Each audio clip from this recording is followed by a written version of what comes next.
এরপরে আল্লাহ রাব্বুল আলামিন বলেছেন ওয়াল বানিনা, এবং সন্তান। এরপরে কি? সন্তান।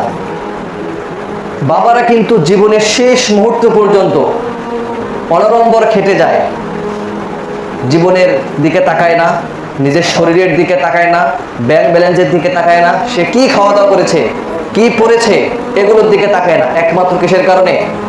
সন্তানের কারণে। আমরা ছোটবেলায় অনেক কষ্ট করলেও সন্তানকে কিন্তু কষ্ট দিতে চাই কখনো? চাই না।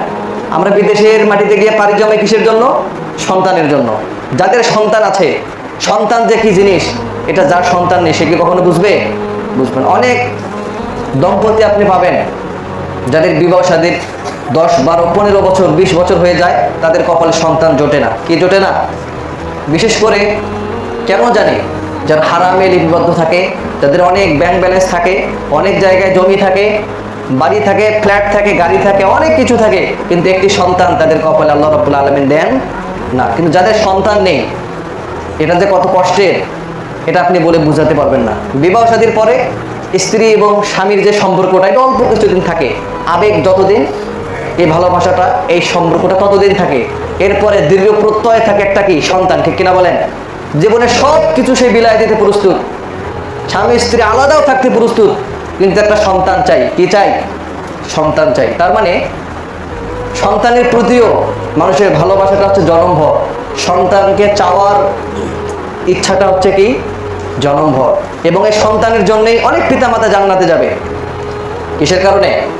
সন্তানের যাবে, সন্তানের জন্য। কেন? ইদা মাতাল ইনসানু ইনকাতা আনহু আমালু ইল্লা মিন সালাসা সাদাকাতিন জারিয়া আও ইলমিন ইউনতাফাউ বিহি আও ওয়ালাদুন সালিহুন ইয়াদউ লাহু। যখন কোনো ব্যক্তি মৃত্যুবরণ করে, মৃত্যুবরণ করার পরে তার দুনিয়ার সব কিছু বন্ধ হয়ে যায়, শুধু 3টি জিনিস ব্যতীত। কয়টি জিনিস? 3টি।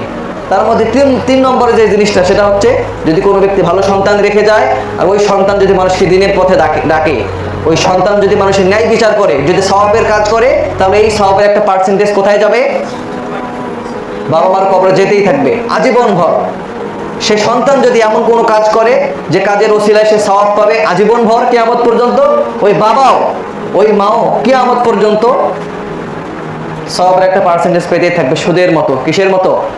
সুদের মতো। সুদ যেমন মূল থেকে বের হয়ে এর থেকে লভ্যাংশটা চলে আসে না, প্রতিবাদ আসলেই থাকে, তো সবও এমন। তো এই জন্য সন্তান যদি ভালো রাখতে পারি, সন্তানকে যদি ইসলামের বেসিক শিক্ষাগুলো দিয়ে ধন্য করতে পারি, সন্তানকে যদি এমন শিক্ষা দেই যেই শিক্ষা সে তার জীবনে খাটিয়ে ইসলামের পথে চলবে, হালাল হারাম মেনটেন করে চলবে, তাহলে এই সওয়াব আপনি তো কবরে পাবেনই ইনশাআল্লাহ, এবং এর বিনিময়ে আপনি জান্নাতও পাবেন ইনশাআল্লাহ।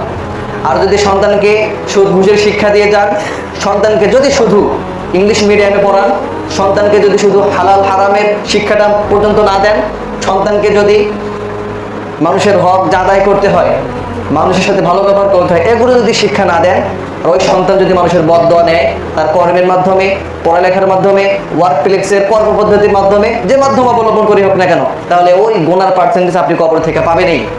কারণ জন্মগ্রহণ করার পরেই বাবার কিছু দায়িত্ব আছে। কি দায়িত্ব? প্রথম দায়িত্ব হচ্ছে তার ভালো একটা মায়ের ব্যবস্থা করা, আপনি সেখানে ব্যর্থ হয়েছেন। এরপরে দায়িত্ব হচ্ছে সুন্দর একটা নাম রাখা, আব্দুল্লাহ, আব্দুর রহমান, আব্দুল মালিক, হুদাইফা, অনেক সুন্দর সুন্দর নাম আছে। এগুলো নাম না রেখে আপনি ছেলের নাম রেখে দিয়েছেন হেলিকপ্টার, এরপরে ছেলের নাম দিয়েছেন রকেট। রকেট অনেকের নাম আছে জানেন, এটা হাসির জন্য বলছি না, কিন্তু অনেকের নাম আছে রকেট।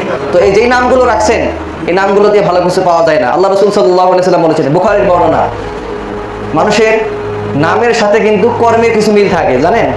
নামের বড় একটা প্রভাব আছে, নামের প্রভাব আছে। নামের মাধ্যমে মানুষের কর্মের একটা আন্ডারস্ট্যান্ডিং থাকে, পোশাকের মাধ্যমে কিন্তু মানুষের কর্মের পদ্ধতির একটা আন্ডারস্ট্যান্ডিং থাকে। ঠিক কিনা বলেন? আপনি পাঞ্জাবি পরে যান কোথাও, কমপক্ষে মিথ্যা কথা মুখ দিয়ে বের হতে চাইবে না, টুপি একটা মাথায় থাকে, কমপক্ষে নামাজে যায়, এটা পোশাকের একটা কি? পোশাকের সাথে মানুষের কিছু সম্পর্ক থাকে, ব্যবহারের সাথে কিছু সম্পর্ক থাকে, পড়াশোনার সাথে কিছু সম্পর্ক থাকে, সব মিলাই মানুষের জীবনটা পরিচালিত হয়। তো ঠিক এমনই সুন্দর একটা নামের ব্যবস্থা করতে হবে, এটা একটা দায়িত্ব। আরেকটা দায়িত্ব কি? ইসলামের শিক্ষাদানে তাকে আগ্রহী করে তুলতে হবে। আপনি হয়তো বা ছোট্টবেলায় আপনার বাবা মা ঠিক তেমন বুঝে নাই, আপনাকে বিভিন্ন প্রতিষ্ঠানে পড়াইছেন যেখানে আপনি রবের শিক্ষা পান নাই, সুন্নাতের শিক্ষা পান নাই, বিদআতের শিক্ষা পান নাই, কোনো শিক্ষাই পান নাই। কিন্তু এই যুগের মানুষ তো অনেক এলার্ট, ঠিক কিনা বলেন? ভেরি ট্যালেন্টেড পারসন এই বর্তমান এই সময়ের লোকজন।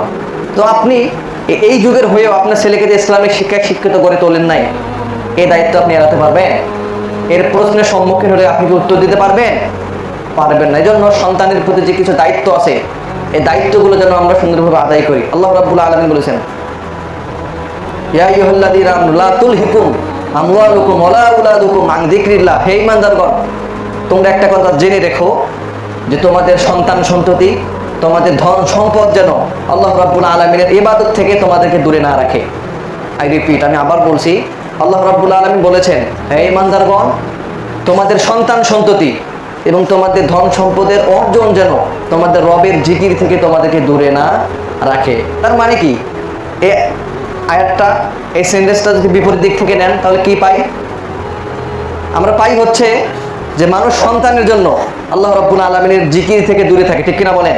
জিকির মানে কি? ইবাদত করা। জিকির মানে শুধু সুবহানাল্লাহ, আলহামদুলিল্লাহ, আল্লাহু আকবার এগুলো নয়। জিকিরের অর্থ হচ্ছে নামাজ, জিকিরের অর্থ হচ্ছে ইবাদত করা, জিকিরের অর্থ হচ্ছে সম্পদশালী হলে যাকাত দেয়া, জিকিরের অর্থ হচ্ছে যদি হজ ফরজ হয় খুব দ্রুত ইনস্ট্যান্টলি আপনার হজ করতে যাওয়া। এগুলো হচ্ছে জিকিরের ব্যাখ্যা। তো ওই আয়াতের বিপরীত ব্যাখ্যা হচ্ছে, বিপরীত অর্থ যদি আমরা নেই তাহলে পাই কি, যে মানুষ ধন সম্পদের অর্জন এবং সন্তানের জন্য আল্লাহ রাব্বুল আলামিনের জিকির থেকে অনেক দূরে থাকে। সত্যিও তো তাই। যারা বিভিন্ন কর্মব্যস্ততার দোহাই দেই, যারা বিভিন্ন স্কুলে চাকুরি করি, বিভিন্ন ওয়ার্ক প্লেসে যোগদান করি, কারণ কি? সন্তানকে ঠিক রাখতে হবে, তাই তো? কারণ কি? ধন সম্পদ বৃদ্ধি করতে হবে, একটা সুন্দর বাড়ি করতে হবে, এরপরে ছেলেকে দিয়ে সুদ ঘুষ দিয়ে চাকরি নেবো, এর জন্য টাকার প্রয়োজন। এই টাকা অর্জনের প্রত্যয় আমরা কিন্তু চাকরি করি। ঠিক কিনা বলেন? তো এই চাকরি করতে গিয়ে, এই ব্যবসা বাণিজ্য করতে গিয়ে, সন্তানকে সুখে রাখতে গিয়ে আমরা যেন আল্লাহ রাব্বুল আলামিনের জিকির থেকে দূরে না থাকি।